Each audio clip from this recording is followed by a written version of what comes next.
ओम शांति। आज 10 फरवरी 2026 के साकार मधुर महावाक्य है। आज की मधुर मुरली में बाबा ने सेवा का महत्व समझाया और याद दिलाया कि बहुतों की आशीर्वाद उन बच्चों को मिलती है जो बच्चे पवित्र बनते हैं, औरों को भी पवित्र बनाते हैं, अच्छी रीति पढ़ाई पढ़ते हैं। बाबा कहते हैं, मीठे बच्चे, किसी भी देहधारी को याद मत करो, मुझे याद करो। शिव बाबा हमारे सबसे बड़े मित्र हैं और रावण दुश्मन है।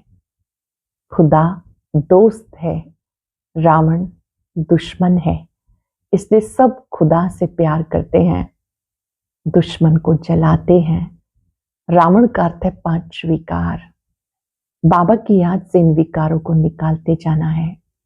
बाबा जब आते हैं, सर्वात्माओं को कहते हैं, बच्चे मुझे याद करो। उनके आने से अज्ञान अंधकार दूर हो जाता है। तभी शिव जयंती भारत में मनाते हैं। भारत सबसे बड़ा तीर्थ स्थान है और उसमें भी आबू तीर्थ सबसे बड़ा तीर्थ है, जहाँ सबका सदगति दाता भगवान स्वयं आते हैं, मनुष्य को देवता बनाने की पढ़ाई पढ़ाते हैं। बाबा कहते ईश्वरीय पढ़ाई बहुत प्यार से पढ़नी है, बहुतों की सेवा करके आशीर्वाद प्राप्त करनी है। तुम बच्चे यहाँ आए हो पार्ट बजाने के लिए, वापस घर जाना है। आखिर वो दिन आया है जब आत्मा का मिलन परमात्मा से हुआ है। अब परम पिता को याद कर विकर्मों का बोझा उतार देना है। आप ही देवी देवता थे, आपको फिर से बनना है। बाबा आए हैं मानव को देव बनाने के लिए। सुनते हैं बाबा के मधुर बोल। बाबा ने कहा, मीठे बच्चे, खुदा तुम्हारा दोस्त है, रावण दुश्मन है। इसलिए तुम खुदा को प्यार करते हो, रावण को जलाते हो। खुदा तुम्हारा दोस्त है, रावण दुश्मन है। इसलिए तुम खुदा को प्यार करते हो, रावण को जलाते हो। कुछ न किन बच्चों को अनेकों की आशीर्वाद स्वतः मिल जाती है। जो बच्चे याद में रहकर स्वयं भी पवित्र बनते हैं, दूसरों को भी बनाते हैं, उन्हें अनेकों की आशीर्वाद मिल जाती है, वो बहुत ऊंच पद पाते हैं। बाबा तुम बच्चों को श्रेष्ठ बनने की एक ही श्रीमत देते हैं। बच्चे किसी भी देहधारी को याद न कर, मुझे याद करो। बाबा तुम बच्चों को श्रेष्ठ बनने की एक ही श्रीमत देते हैं। बच्चे किसी भी देहधारी को याद न कर, मुझे याद करो। गीत है, आखिर वो दिन आया आज। ओम शांति। ओम शांति का अर्थ रूहानी बाप ने रूहानी बच्चों को समझाया है। ओम माना मैं आत्मा हूं, ये मेरा शरीर है। आत्मा तो देखने में नहीं आती, आत्मा में अच्छे व बुरे संस्कार रहते हैं। आत्मा में ही मन बुद्धि है, शरीर में बुद्धि नहीं। मुख्य है आत्मा, शरीर तो मेरा है। आत्मा को कोई देख नहीं सकते, शरीर को आत्मा देखती है। आत्मा को शरीर नहीं देख सकता। आत्मा निकल जाती तो शरीर जड़ बन जाता है। आत्मा देखी नहीं जा सकती, शरीर देखा जाता है। वैसे ही आत्मा का जो बाप है, जिसको ओ गॉड फादर कहते हैं, वो भी देखने में नहीं आते, उनको समझा जाता है, जाना जाता है। सरल शब्दों में आत्मा को, परमात्मा को इन चर्म चक्षुओं से नहीं देखा जाता, उन्हें तीसरे नेत्र से जाना जाता है, उनकी नॉलेज प्राप्त की जाती है। हम आत्माएं सब ब्रदर्स हैं, शरीर में आते हैं, कहेंगे ये भाई भाई हैं, ये भाई बहन हैं।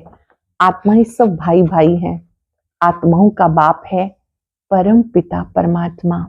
जिस्मानी भाई बहन एक दो को देख सकते हैं, आत्माओं का बाप एक है, उनको देख नहीं सकते। तो अब बाप आए हैं पुरानी दुनिया को नया बनाने के लिए। नई दुनिया सतयुग थी, अब पुरानी दुनिया कलयुग है, इसको अब बदलना है। पुरानी दुनिया तो खत्म होनी चाहिए। पुराना घर खत्म हो, नया घर बनता है ना, वैसे पुरानी दुनिया भी खलास होनी है। सतयुग के बाद फिर त्रेता, द्वापर, कलयुग, फिर सतयुग आना है। वर्ल्ड की हिस्ट्री ज्योग्राफी रिपीट होनी है। सतयुग में होता है देवी देवताओं का राज्य, सूर्यवंशी और चंद्रवंशी, उनको कहा जाता लक्ष्मी नारायण की डायनेस्टी, श्री सीता श्री राम की डायनेस्टी, ये तो सहज है ना। फिर द्वापर कलयुग में और धर्म आते हैं। फिर देवताएं जो पवित्र थे वो अपवित्र बन जाते हैं, इसको कहते हैं रावण राज्य। रावण को वर्ष वर्ष जलाते हैं, परंतु जलता ही नहीं, फिर जलाते रहते हैं। यह सबका बड़ा दुश्मन, उसको जलाने की रस्म पड़ गई है। भारत का नंबर 1 दुश्मन कौन? फिर नंबर 1 दोस्त सदा सुख देने वाला है खुदा। खुदा को दोस्त कहते हैं। इस पर एक कहानी भी है। खुदा है दोस्त, रावण है दुश्मन। खुदा जो दोस्त है उसे कभी जलाएंगे नहीं, वो है दुश्मन। इसलिए 10 शीश वाला रावण बनाए, उसको वर्ष वर्ष जलाते हैं। गांधी जी भी कहते थे हमें राम राज्य चाहिए। राम राज्य में सुख है, रावण राज्य में दुख है। अब ये कौन बैठ समझाते, पतित पावन कौन? शिव बाबा, ब्रह्मा है दादा, बाबा हमेशा सही भी करते हैं, बाप दादा। प्रजापिता ब्रह्मा भी तो सबका हो गया, जिसको एडम भी कहा जाता, उसको ग्रेट ग्रेट ग्रैंडफादर कहा जाता। मनुष्य सृष्टि में प्रजापिता हुआ। प्रजापिता ब्रह्मा द्वारा ब्राह्मण रचे जाते, फिर ब्राह्मण सो देवता बनते हैं। देवताएं फिर क्षत्रिय, वैश्य, शूद्र बन जाते हैं। इसको कहा जाता प्रजापिता ब्रह्मा, मनुष्य सृष्टि का बड़ा। प्रजापिता ब्रह्मा के कितने ढेर बच्चे हैं। बाबा कहते रहते हैं ये है साकार बाबा, शिव बाबा है निराकार बाबा। गाया जाता प्रजापिता ब्रह्मा द्वारा नई सृष्टि रचते हैं। अब तुम्हारी ये पुरानी खाल है, ये है ही पतित दुनिया, रावण राज्य। रावण की आसुरी दुनिया खत्म हो जाएगी, उसके लिए ये महाभारत लड़ाई है। फिर सतयुग में इस रावण दुश्मन को कोई भी जलाएंगे नहीं, रावण होगा ही नहीं। रावण ने दुख की दुनिया बनाई। ऐसे नहीं जिनके पास पैसे बहुत हैं, बड़े बड़े महल हैं, वो स्वर्ग में हैं। बाबा समझाते भले किसके पास करोड़ हैं, परंतु ये सब मिट्टी में मिल जाने वाले हैं। किसी के पास कितना ही धन क्यों ना हो, ये सब मिट्टी में मिल जाने वाले हैं। नई दुनिया में फिर नई खानियां निकलती, जिससे नई दुनिया के महल आदि सारे बनाए जाते। ये पुरानी दुनिया खत्म होनी है। मनुष्य भक्ति करते हैं सदगति के लिए, हमें पावन बनाओ। हम विशेष बन गए। विशेष को पतित कहा जाता। सतयुग में है वाइसलेस, संपूर्ण निर्विकारी। वहां संतान भी योग बल से होती है। ना देह अभिमान, ना काम, ना क्रोध, 5 विकार होते नहीं, इसलिए वहां कभी रावण को जलाते नहीं। यहाँ तो रावण राज्य है। अब बाबा कहते पवित्र बनो, ये पतित दुनिया खत्म होनी है। जो श्रीमत पर पवित्र रहते हैं वही बाबा की श्रीमत पर चल विश्व की बादशाही का वर्षा पाते हैं। इन लक्ष्मी नारायण का राज्य था, अभी तो रावण राज्य है जो खत्म होना है। सतयुगी राम राज्य स्थापन होना है। सतयुग में बहुत थोड़े मनुष्य रहते हैं। कैपिटल दिल्ली रहती है, जहां लक्ष्मी नारायण का राज्य होता। दिल्ली सतयुग में परिस्थान थी, दिल्ली ही गद्दी थी। रावण राज्य में भी दिल्ली कैपिटल है, राम राज्य में भी दिल्ली कैपिटल रहती है, परंतु राम राज्य में हीरे जवाहरात के महल थे, अथाह सुख था। अब बाबा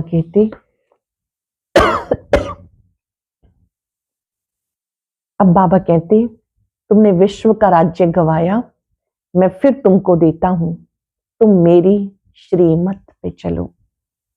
श्रेष्ठ बनना है, सिर्फ मुझे याद करो, किसी भी देहधारी को याद नहीं करो।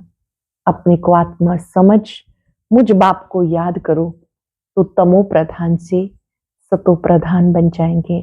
तुम मेरे पास चले आएंगे, मेरे गले की माला बनकर फिर विष्णु की माला बन जाएंगे। माला में ऊपर में मैं हूं, फिर है ब्रह्मा सरस्वती, वही सतयुग के महाराजा महारानी बनते हैं। उनकी फिर सारी माला है जो नंबरवार गद्दी पे बैठते हैं। मैं इस भारत को इन ब्रह्मा सरस्वती और ब्राह्मणों द्वारा स्वर्ग बनाता हूं। मैं ब्रह्मा द्वारा, ब्राह्मणों के द्वारा भारत को स्वर्ग बनाता हूं। जो मेहनत करते हैं उनके ही यादगार बनते हैं। वो है रुद्रमाला और वो विष्णु की माला। रुद्रमाला है आत्माओं की, विष्णु की माला है मनुष्यों की। आत्माओं के रहने का स्थान वो निराकारी धाम है, परम धाम, जिसे ब्रह्मांड कहते हैं। आत्मा कोई अंडे मिसल नहीं, आत्मा तो बिंदी मिसल है। हम सब आत्माएं वहां स्वीट होम में रहने वाली हैं। बाप के साथ हम आत्माएं रहती हैं, वो है मुक्ति धाम।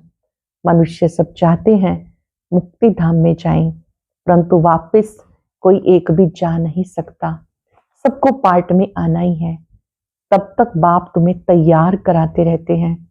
तुम तैयार हो जाएंगे, फिर जो भी आत्माएं हैं सब आ जाएंगी। फिर क्लास, तुम जाकर नई दुनिया में राज्य करेंगे। फिर नंबरवार चक्र चलेगा। तुम जाकर नई दुनिया में राज्य करेंगे, फिर नंबरवार चक्र चलेगा। गीत में सुना, आखिर वो दिन आया आज। तुम जानते हो, जो भारतवासी अब नरकवासी हैं फिर स्वर्गवासी बनेंगे। बाकी सब आत्माएं शांति धाम चली जाएंगी। समझाना बहुत थोड़ा है। अल्लफ बाबा बेबादशाही, अल्लफ को बादशाही मिल जाती है। अब बाबा कहते मैं वही राज्य फिर से स्थापन करता हूं। तुम 84 जन्म भोग पतित बन गए। पतित बनाया रावण ने, फिर पावन कौन बनाते हैं? भगवान, इसको पतित पावन कहते हैं। तुम कैसे पतित से पावन, पावन से पतित बनते हो? वो सारी हिस्ट्री ज्योग्राफी रिपीट होगी।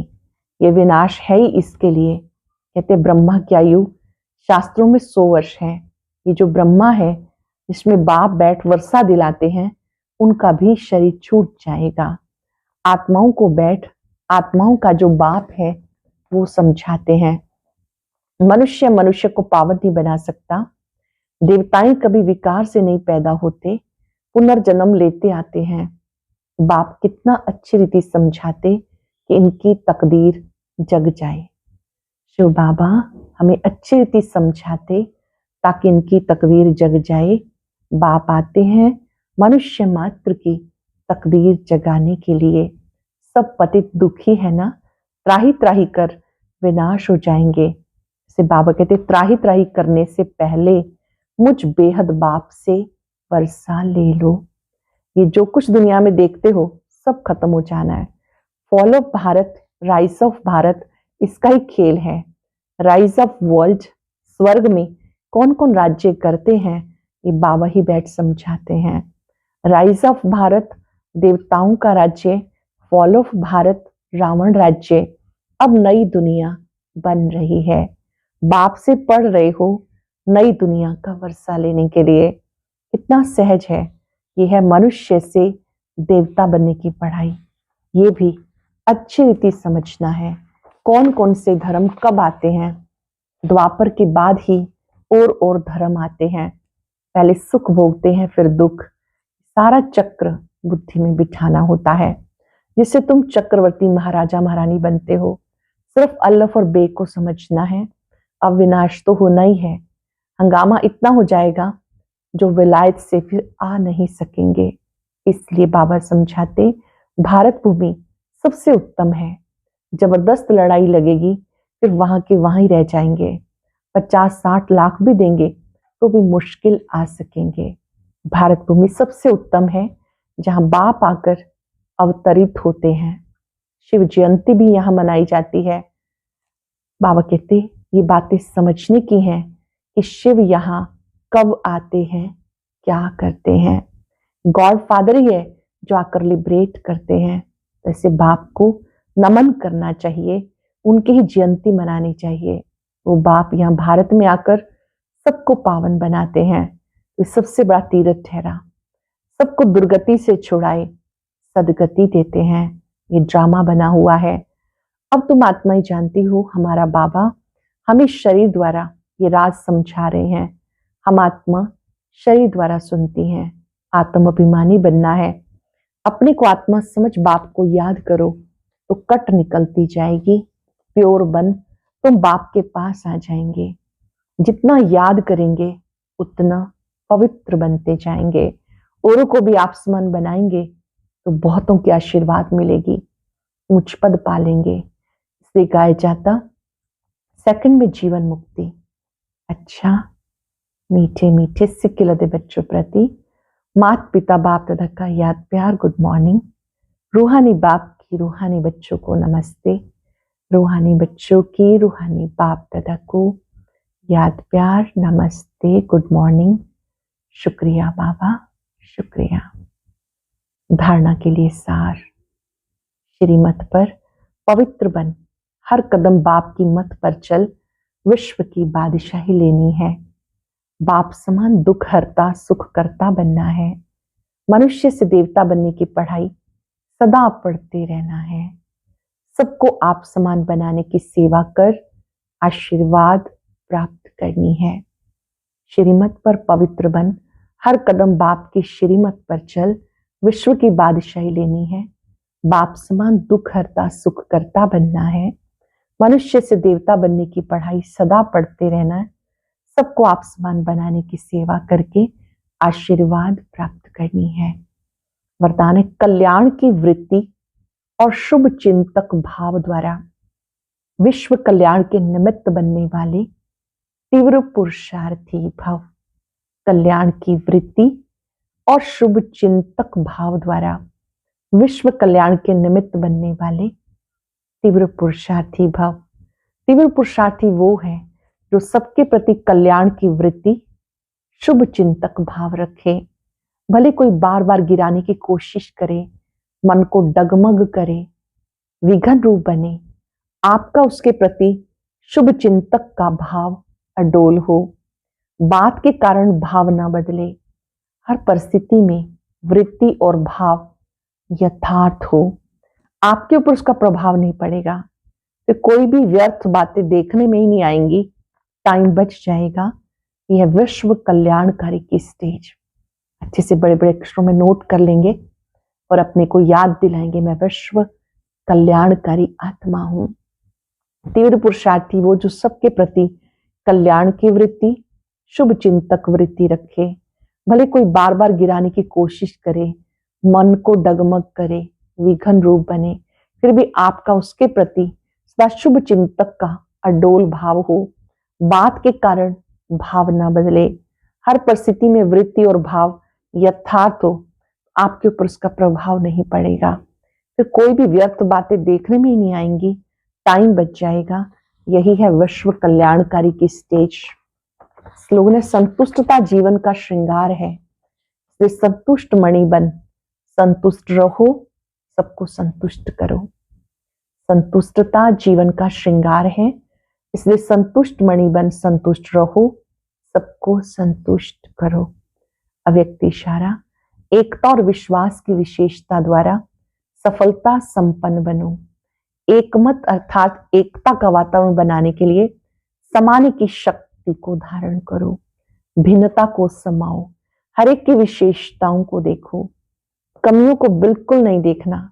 जैसे चंद्रमा अथवा सूर्य को ग्रहण लगता है तो कहते देखना ही नहीं चाहिए, नहीं तो ग्रहचारी बैठ जाएगी। तो किसी की कमी भी ग्रहण की, तो किसी की कमी भी एक ग्रहण है, उसे कभी भी नहीं देखो, उसे ग्रहण मत करो। किसी की कमी कमजोरी की तरफ देखो नहीं, वो भी ग्रहण की तरह से है। देखते रहेंगे तो आज नहीं तो कल आपके भी जीवन का वो हिस्सा बन जाएगी। आज हम सब याद रखेंगे, मैं विश्व कल्याणकारी आत्मा हूं। हमारी वृत्ति में बहुत ऊंचा भाव हो, सदा और सबके लिए, सबका कल्याण हो।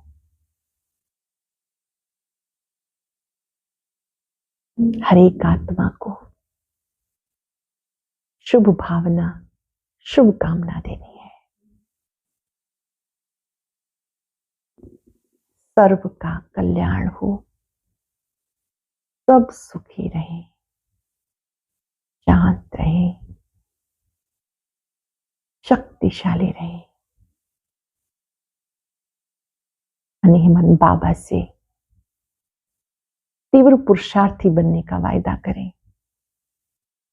किसी की भी कमी को नहीं देखेंगे, भिन्नता को मिटाएंगे, समाने की शक्ति धारण करेंगे।